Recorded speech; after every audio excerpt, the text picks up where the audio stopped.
Innal hamdalillah nahmaduhu wa nasta'inuhu wa nastaghfiruh wa na'udzu billahi min shururi anfusina wa min sayyiati a'malina may yahdihillahu fala mudilla lahu wa may yudlil fala hadiya lahu asyhadu an la ilaha illallah wahdahu la syarika lahu wa asyhadu anna Muhammadan abduhu wa rasuluh sallallahu alaihi wa alihi washabihi wa man tabi'ahum bi ihsan ila yaumiddin amma ba'd. فإن أصدق الحديث كتاب الله وخير الهدي هدي محمد صلى الله عليه وسلم وشر الأمور محدثاتها فإن كل محدثة بدعة وكل بدعة ضلالة وكل ضلالة في النار. Ma'asyiral muslimin jamaah Jumat rahimani wa rahimakumullah. Alhamdulillah, kita bersyukur kepada Allah yang terus senantiasa memberikan curahan nikmat kepada kita, nikmat keimanan, taufik dan hidayah, kesehatan dan nikmat mengikuti tuntunan Rasulullah sallallahu alaihi wasallam. Pada khutbah Jumat yang ringkas ini kami akan bacakan 6 ayat dari surah Qaf. Penjelasan tentang penetapan akan hari kebangkitan yang diingkari oleh orang-orang kafir di masa Rasulullah sallallahu alaihi wasallam. Kita ambil dari ayat yang ke-6 sampai ayat yang ke-11 dari surah Qaf ini. Diterangkan oleh Allah Subhanahu wa taala, a'udzu billahi minasyaitonir rajim. Afalam yanzuru ilas samaa'i fawqahum kaifa banaynaha وزيناها وما لها من فروج والأرض مددناها وألقينا فيها رواسي وأنبتنا فيها من كل زوج بهيج تبصرة وذكرى لكل عبد منيب ونزلنا من السماء ماء مباركا فأنبتنا به جنات وحب الحصيد والنخل باسقات لها طلع نضيد رزقا للعباد وأحيينا به بلدة ميتا كذلك الخروج. Diterangkan oleh Allah Subhanahu wa taala dalam firman-Nya, afalam yanzuru ilas samaa'i fawqahum kaifa banaynaha. Tidakkah mereka melihat ke langit di atas mereka, kaifa banaynaha, bagaimana kami bangun langit tersebut, wa zayyannaha wa ma laha min furuj, dan kami hiasi dia dan tidak ada padanya dari celah, hal yang retak atau hal yang rusak. Wal arda madadnaha, dan bumi kami hamparkan, wa alqaina fiha rawasiya, dan kami tancapkan pada bumi itu ada gunung-gunung. Wa ambatna fiha min kulli zaujin bahij, dan kami tumbuhkan pada bumi itu min kulli zaujin bahij, dari setiap tanaman yang sangat indah dipandang mata. Tabsiratan wa dzikra likulli 'abdin munib, sebagai tabsirah, sebagai pelajaran, wa dzikra, dan sebagai pemberi peringatan, likulli 'abdin munib, bagi setiap hamba yang kembali kepada Allah Subhanahu wa taala.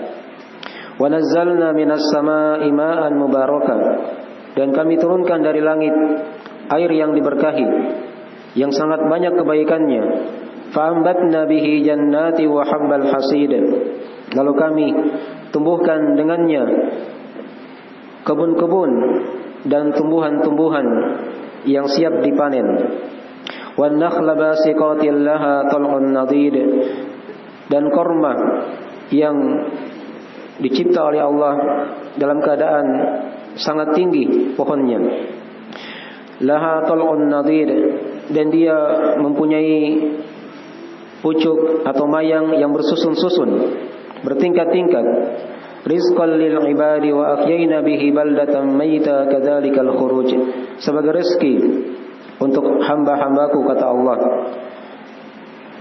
dan kami hidupkan dengannya bumi yang mati, kadzalikal khuruj, Dan demikianlah kata Allah, itulah yang dikatakan hari kebangkitan. Maka diterangkan di ayat-ayat ini jamaah sekalian yang dirahmati oleh Allah, berbagai macam dari ayat-ayat Allah Subhanahu wa taala yang kauniyah. Terdapat padanya pelajaran-pelajaran agar hamba itu kembali kepada Allah, bertobat kepada Allah Subhanahu wa taala, dan dia ingat akan adanya hari yang pasti akan datang, yaitu hari kebangkitan. Diterangkan di awal ayat yang telah kita bacakan tadi itu. Mula-mula Allah Subhanahu wa taala memerintah hambanya untuk melihat kepada langit. Afalam yanzuru ilas sama fawqahum kaifa banainaha. Ya. Tidakkah mereka melihat ke langit di atas mereka, bagaimana kami membangunnya? Dan langit dicipta oleh Allah Subhanahu wa taala dengan sangat indahnya, tanpa tiang. Diterangkan di ayat yang lainnya, bi ghairi amadin tarawunaha, tanpa tiang yang kalian melihatnya dengan mata kalian sendiri. Maka ini dari ayat-ayat Allah Subhanahu wa taala, betapa luasnya langit itu, betapa indahnya dia, betapa kokohnya langit tersebut. Tidak ada tiang yang menyangganya. Yang hendaknya hamba-hamba Allah yang punya hati, dia melihat akan ayat-ayat Allah tersebut dan dia merasa takjub, dan hendaknya dengannya dia jadikan pelajaran akan kebesaran dan kekuasaan Allah Subhanahu wa taala, akan keesaan Allah Subhanahu wa taala. Kemudian diterangkan di lafaz setelahnya, wa zayyanaha, langit juga itu dihiasi oleh Allah, dan kami hiasi dia dengan bintang-bintang. Diterangkan di ayat-ayat yang lain, Allah Ta'ala berfirman, وَلَقَدْ زَيَّنَّا السَّمَاءَ الدُّنْيَا بِمَصَابِيحَ وَجَعَلْنَاهَا رُجُومًا لِلشَّيَاطِينِ وَأَعْتَدْنَا لَهُمْ عَذَابَ السَّعِيرِ. Dan kami telah hiasi langit-langit dunia itu dengan bintang-bintang. وَلَقَدْ زَيَّنَّا السَّمَاءَ الدُّنْيا بِمَصَابِيحَ. Ya. Di langit dunia ini dihiasi oleh Allah dengan bintang-bintang. Mungkin dia di siang hari tidak terlihat, tapi di malam hari terlihat keindahan langit tersebut ketika dipenuhi dengan bintang. Itu merupakan ayat-ayat Allah, tanda kekuasaan Allah Subhanahu wa taala. Kemudian diterangkan dari ayat Allah yang lainnya di langit, wa ma laha min furuj, dan langit itu dia tidak punya keretakan, tidak punya celah, tidak punya hal yang pecah. Saking sempurnanya penciptaan langit, dicipta oleh Allah Subhanahu wa taala. Diterangkan dalam ayat yang lain surah Al-Mulk yang telah kita bacakan dari itu, ya, oleh Allah Subhanahu wa taala, alladzi khalaqal mauta wal hayata liyabluwakum ayyukum ahsanu amala, alladzi khalaqa sab'a samawatin tibaqa, ma tara fi khalqir rahmani min tafawut, farji'il basara hal tara min futur. Dialah Allah yang telah mencipta kehidupan dan kematian. Alladzi khalaqal mauta wal hayata liyabluwakum ayyukum ahsanu amala, untuk menguji kalian siapa di antara kalian yang paling baik amalannya. Kemudian diterangkan alladzi khalaqa sab'a samawatin tibaqa, dan dialah Allah yang telah mencipta langit itu bersusun-susun, ada 7 lapis. Sab'a samawatin tibaqa ma tara fi khalqir rahmani min tafawut, dan engkau tidak akan melihat pada penciptaan Allah di langit itu ada hal yang rusak, ada hal yang tidak seimbang, ada hal yang jelek, tidak terlihat pada langit. Ma tara fi khalqir rahmani min tafawut farji'il basara hal tara min futur, maka kembalikanlah melihat langit itu lagi, maka engkau akan dapatkan farji'il basara hal tara min futur. Apakah engkau melihat pada langit itu ada hal yang jelek, ada hal yang pecah? Iya. Maka ini diterangkan oleh Allah Subhanahu wa taala. Kemudian diulangi lagi oleh Allah, tsummarji'il basara karrataini fayanqalibu ilaikal basaru khasi'an wa huwa hasir. Kemudian kembalilah melihat. Ya, kembalikanlah pandanganmu melihat ke langit itu. Tsummarji'il basara karratain, beberapa kali. Ya, maka engkau tidak akan mendapatkan celah padanya kejelekan, dan matamu akan merasa capek untuk mencari hal yang jelek pada langit tersebut. Maka diterangkan di sini di antara ayat-ayat bagaimana indahnya langit tersebut, bagaimana dia dijadikan oleh Allah sebagai tanda kekuasaan Allah Subhanahu wa taala, yang dengannya membuka hati seorang hamba. Iya, bagaimana agungnya penciptaan langit. Kemudian diterangkan di ayat yang ketujuh dari surah Qaf yang telah kita bacakan tadi, setelah Allah terangkan tentang langit, Allah terangkan tentang bumi. Wal arda madadnaha wa alqaina fiha rawasiya wa ambatna fiha min kulli zawjin bahij. Dan bumi, kata Allah, kami hamparkan dia, kemudian kami tancapkan padanya gunung-gunung. Wa ambatna fiha min kulli zawjin bahij. Dan kami tumbuhkan darinya dari berbagai macam tumbuh-tumbuhan yang sangat indah untuk dipandang. Ayat yang kedua diterangkan di sini dari ayat-ayat Allah tentang bumi. Bagaimana bumi Allah cipta, bagaikan hamparan. Waja'alna al-arda, diterangkan di ayat yang lain, waja'alna al-arda qarara. Bukankah kami telah menjadikan bumi itu bagaikan tempat untuk menetap?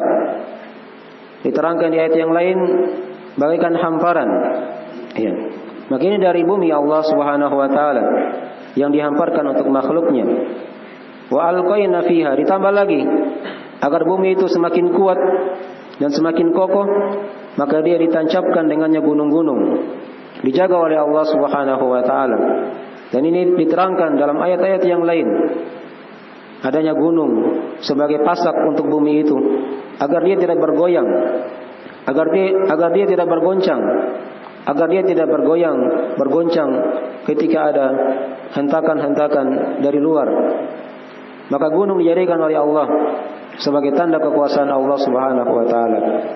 Kemudian dijadikan juga pada gunung itu, pada bumi ini juga ada tanaman-tanaman yang dengannya akan tumbuh tanaman-tanaman sebagai makanan untuk manusia dan makhluk di alam semesta ini atau di bumi ini.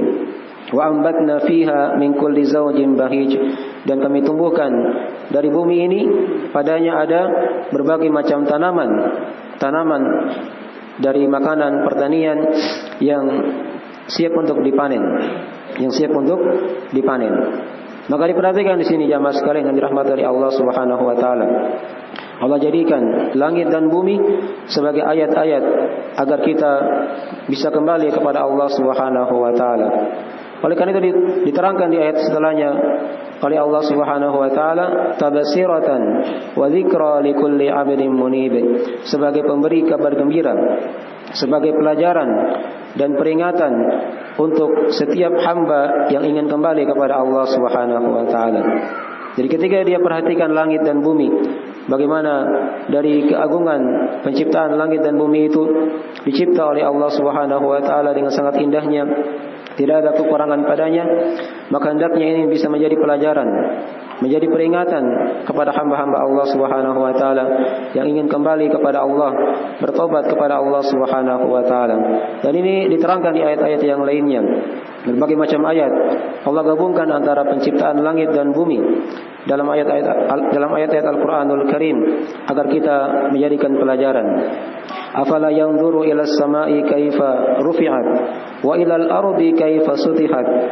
Tidakkah mereka melihat kepada langit, bagaimana langit dicipta oleh Allah Subhanahu wa taala, dan bagaimana bumi itu dihamparkan oleh Allah Subhanahu wa taala. Maka ini digabungkan oleh Allah di berbagai macam tempat dalam Al-Qur'anul Karim. Kemudian dari hal tersebut agar memberi peringatan dan sebagai pemberi pelajaran kepada hamba-hamba Allah Subhanahu wa taala yang ingin kembali bertobat kepada Allah Subhanahu wa taala. Kemudian diterangkan di lafaz setelahnya di ayat yang ke-7 atau ayat yang ke-9 dari surah Qaf ini, wa nazzalna minas sama'i ma'an mubaraka, dan kami turunkan dari langit itu hujan, ada air yang diberkahi. Dan sekarang kita lihat hujan tersebut ada di sekitar kita. Diturunkan oleh Allah Subhanahu wa taala. Fa'ambatna bihi jannati wa habbal hasir, yang dengannya kami tumbuhkan dengannya tumbuh-tumbuhan, ya, dan tanaman-tanaman serta tumbuh-tumbuhan yang siap untuk dipanen, Dari manfaat hujan tersebut terdapat banyak manfaatnya. Diterangkan oleh Allah di sini, di antaranya yang dengannya Allah tumbuhkan tanaman-tanaman. Ada makanan-makanan yang akan kita makan dari tanaman tersebut, seperti padi. Kalau di sebagian daerah mereka makan gandum, ya. Di sebagian daerah lagi yang lain mereka makan sagu, ya. Dengannya tumbuh tanaman-tanaman pokok, makanan pokok yang dimakan dan siap dipanen, disimpan sebagai bahan makanan untuk hamba-hamba Allah Subhanahu wa taala. Maka diingatkan di sini akan agungnya, ya, hujan tersebut. Dan di ayat yang ke-9 ini digabungkan oleh Allah Subhanahu wa taala hubungan antara langit dan bumi dengan turunnya hujan. Wa nazzalna minas sama'i ma'an mubarakan. Yang kami turunkan dari langit air yang diberkahi. Jadi hujan dari langit asalnya, dari awan, kemudian dia turun ke bumi. Maka ini ada keterkaitan antara langit dan bumi yang dengannya akan memberi manfaat kepada hamba-hamba Allah Subhanahu wa taala. Kemudian diterangkan di antara hasil dari tanaman tersebut dari surah Qaf ini, kata Allah Subhanahu wa taala, "Wan nakhla basiqatil laha talqun nadid," dan korma, pohon-pohon korma yang sangat tinggi, yang punya mayang-mayang yang bersusun-susun. Diterangkan di sini satu di antara tanaman yang merupakan tanaman bahan makanan pokok di masa itu, yaitu korma. Mungkin kita di sini bukan korma yang kita makan. Kita makan nasi dari padi, tapi di sebagian daerah di Timur Tengah sana mereka makan korma. Disitulah dari hikmah Allah Subhanahu wa taala dari adanya hujan, tumbuh darinya tanaman-tanaman yang siap dipanen. Di antaranya adalah pohon korma. Dan korma ini punya banyak keutamaan. Dia merupakan tanaman yang ada di bumi dan tanaman yang ada di akhirat nanti, di surga nanti. Diterangkan oleh Allah Subhanahu wa taala ada buah-buahan, di antara yang ada adalah buahan korma dan buahan-buahan yang lainnya. Maka ini di antara sebagian dari ayat-ayat Allah Subhanahu wa taala. Kemudian diterangkan di akhir ayat, di ayat yang ke-11, rizqal lil ibadi wa ahyayna bihi baldatan maita kadzalikal khuruj. Hal itu merupakan rezeki dari Allah Subhanahu wa taala untuk hamba-hamba Allah. Ya, untuk hamba-hamba Allah. Wa ahyayna bihi baldatan maita, dan kami hidupkan dengannya bumi yang mati. Kadzalikal khuruj. Demikianlah kata Allah, hari kebangkitan. Maka diingatkan di sini akan bumi yang mati, kemudian Allah hidupkan dia dengan hujan tadi itu. Seperti itulah yang dikatakan hari kebangkitan. Seperti itulah yang dikatakan hari kebangkitan, yang dengannya seorang hamba dia berpikir, maka dia akan dibangkitkan oleh Allah Subhanahu wa taala pada hari kiamat nanti. Dalam Al-Quranul Karim dan hadis-hadis Nabi telah diterangkan bagaimana Allah Subhanahu wa taala menetapkan akan adanya hari kebangkitan. Dan juga diterangkan dalam hadis-hadis Nabi sallallahu alaihi wasallam bagaimana Nabi sallallahu alaihi wasallam menerangkan tentang penetapan akan adanya hari berbangkit, yang dengannya seorang hamba hendaknya senantiasa dia persiapkan bekal-bekalnya guna menghadap Allah Subhanahu wa taala pada hari kiamat nanti. Aku qali hadza kama tasma'un, astaghfirullah li wa lakum, innahu huwal ghafurur rahim.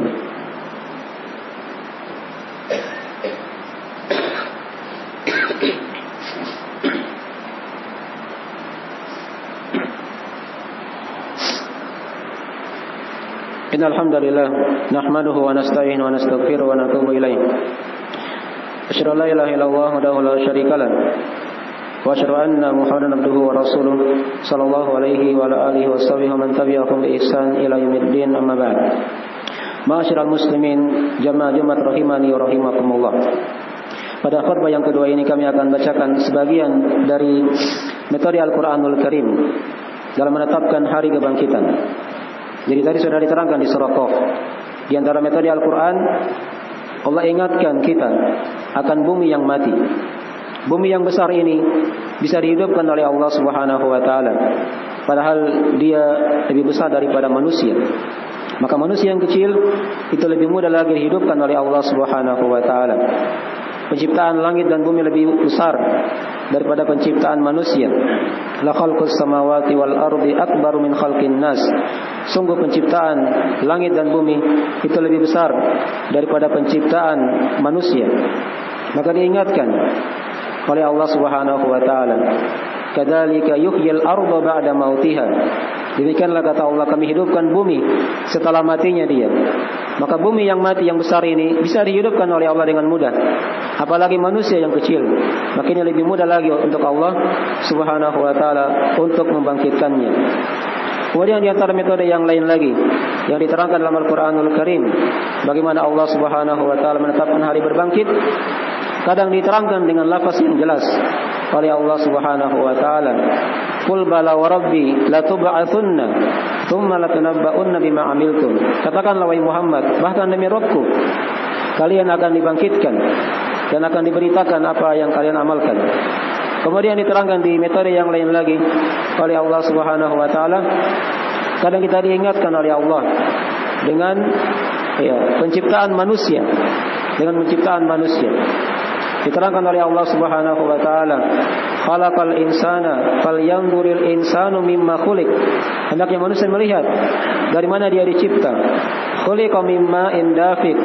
Dia dicipta dari air yang terpancar. Yakhruju min baini sulbi wat tara'ib. Yang dia keluar dari tulang rusuk dan tulang sulbi Bani Adam. Innahu ala raj'ihi laqadir. Sungguhnya Allah Subhanahu wa taala untuk mengembalikannya itu sangatlah mampu untuk Allah Subhanahu wa taala. Jadi Allah cipta manusia itu mudah, dan mengembalikannya lagi untuk Allah sangatlah mudah sekali oleh Allah Subhanahu wa taala. Kemudian diterangkan dalam ayat yang lain lagi dari metode Al-Qur'anul Karim dalam menerangkan hari berbangkit oleh Allah Subhanahu wa taala. Ya, kadang dengan diberikan mereka ini semacam peringatan oleh Allah Subhanahu wa taala akan maksud penciptaan mereka, dicipta oleh Allah di muka bumi ini. Kita dicipta di muka bumi ini untuk beribadah kepada Allah, bukan sia-sia. Diterangkan dalam Al-Qur'anul Karim, afa hasibatum annama khalaqnakum abatsa wa annakum ilaina la turja'un. Apakah kalian menyangka wahai manusia, kalian dicipta begitu saja, sia-sia, tidak ada gunanya, dan kalian tidak akan dikembalikan oleh Allah Subhanahu wa taala? Maka ini pertanyaan pengingkaran yang tidak perlu dijawab, karena kita semua akan kembali kepada Allah Subhanahu wa taala. Maka ini di antara metode-metode Al-Qur'an. Dan kadang Al-Qur'an juga ingatkan kita. Allah taala terangkan dalam Al-Qur'anul Karim bagaimana umat-umat terdahulu mereka diwafatkan oleh Allah, dimatikan oleh Allah, kemudian dibangkitkan kembali oleh Allah Subhanahu wa taala di muka bumi ini. Perhatikan Ashabul Kahfi, para pemuda yang diwafatkan oleh Allah selama ratusan tahun di dalam goa, kemudian dibangkitkan lagi oleh Allah di bumi. Dan sebagiannya dari kisah-kisah dalam Al-Qur'anul Karim, bagaimana Allah ingatkan kita agar kita itu kembali kepada Allah dan mempersiapkan bekal-bekal, dan kita senantiasa mengingat akan adanya hari kebangkitan. Dan kita hendaknya senantiasa ingatkan diri kita agar kita ini tidak ada apa-apanya. Ya. Kalau bukan karena rahmat Allah dan pertolongan Allah, maka kita tidak akan bisa selamat pada hari kiamat nanti. Semoga dari khutbah Jumat yang ringkas ini bisa memberikan kepada kita manfaat dan memudahkan kita kembali untuk senantiasa mengingat Allah Subhanahu wa taala dan senantiasa memohon kepada Allah Subhanahu wa taala pertolongan untuk ditolong dalam rangka menyongsong hari kebangkitan dan mempersiapkan bekal-bekal yang hendaknya kita persiapkan guna menghadap Allah Subhanahu wa taala. Innallaha wa malaikatahu yusholluna 'alan nabi ya ayyuhalladzina amanu shallu 'alaihi wa sallimu taslima. Allahumma shalli wa sallim ala abdika wa rasulika Muhammad wa man sara bi nahjihi minas sahabati wal khulafa'ir rasyidin wa man tabi'ahum bi ihsan ila yaumiddin. Allahumma ighfir lana dhunubana dikkaha wa jillaha wa awwalaha wa akhiraha ya arhamar rahimin. Allahumma taqabbal minna innaka antas samiul alim wa tub alaina innaka antat tawwabur rahim. Allahumma la tuzigh qulubana ba'da idh hadaitana wa hab lana min ladunka rahmah innaka antal wahhab. Rabbana atina fid dunya hasanah wa fil akhirati hasanah wa qina adzabannar. Subhana rabbika rabbil izzati amma yasifun. Wassalamun alal mursalin walhamdulillahi rabbil alamin. Wa aqimissalam.